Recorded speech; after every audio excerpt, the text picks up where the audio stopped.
রূপপুর পারমাণবিক বিদ্যুৎ কেন্দ্র, ইটের ভাটা এবং পদ্মা নদী।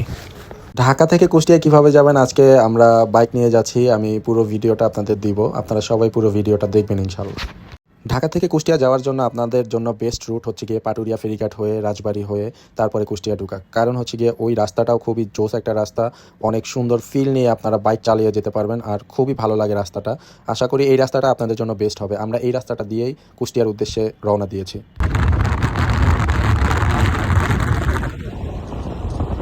তো দেখতে দেখতে আমরা চলে আসলাম পাটুরিয়া ফেরিঘাটে। এটা হচ্ছে গিয়ে টোল প্লাজা, এখান থেকে টিকিট নিতে হয়। টিকিটের মূল্য হচ্ছে গিয়ে 140 টাকা। তো তারপরে হচ্ছে গিয়ে আমরা এখন ফেরিতে উঠবো। এইটা হচ্ছে গিয়ে ফেরি। তারপরে ফেরিতে উঠে আমরা কিছু দৃশ্য নিলাম। ভাই অসাধারণ মুহূর্ত, অসাধারণ, খুবই জোস একটা সময়।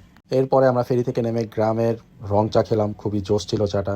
এর ভিতরে রাজবাড়িতে ঢুকার সময় আমরা দেখলাম ট্রেন চলে যাচ্ছে হয়তো বা পাটুরিয়া ঘাটের ওইদিকে। ট্রেনটাও বেশ বড় ছিল। তো তারপরে আমরা আবার বাইক স্টার্ট দিয়ে চালানো শুরু করলাম। আমরা যাচ্ছি, খুবই দ্রুত চলে আসবো। এই যে আমরা চলে আসছি কুষ্টিয়া মেডিকেল কলেজ, অলমোস্ট কাছাকাছি চলে এসেছি। মাত্র 3.5 ঘন্টায় আমরা চলে আসছি কুষ্টিয়া।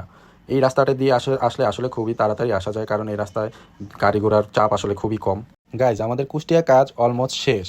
এরপরে আমরা কুষ্টিয়া থেকে যাব সিরাজগঞ্জে, কারণ আমাদের আজকে চিন্তাভাবনা ছিল আমরা একটা নদী থেকে এসেছি পদ্মা নদী, কিন্তু আমরা ঢাকা ঢুকবো যমুনা নদী দিয়ে। তো আমাদের এরকম ইচ্ছে ছিল যমুনা সেতু পার হব আমরা। তো তারপরে যেই কথা সেই কাজ, আমরা সিরাজগঞ্জের উদ্দেশ্যে রওনা দিলাম। সিরাজগঞ্জে যাওয়ার পথে তো আসলে খুব জোস কিছু জিনিস দেখলাম, ইটের ভাটা।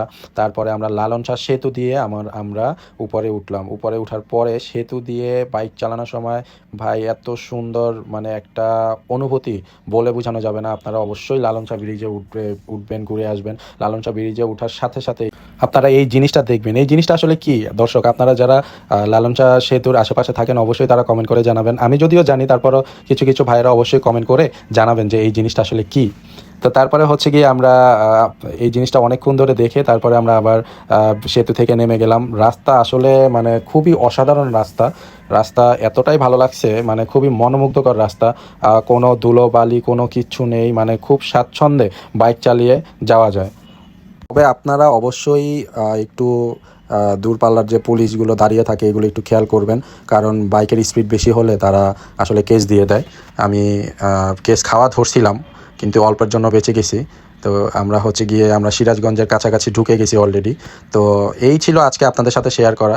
দর্শক, যদি আমার ভিডিওটা ভালো লাগে আপনারা অবশ্যই আমার ভিডিওতে লাইক করবেন, ফলো দিবেন, সাবস্ক্রাইব করবেন, আমার পাশে থাকবেন। আমি আপনাদের জন্য আরও নতুন নতুন কিছু ভিডিও আপনাদের মাঝে শেয়ার করব। ধন্যবাদ।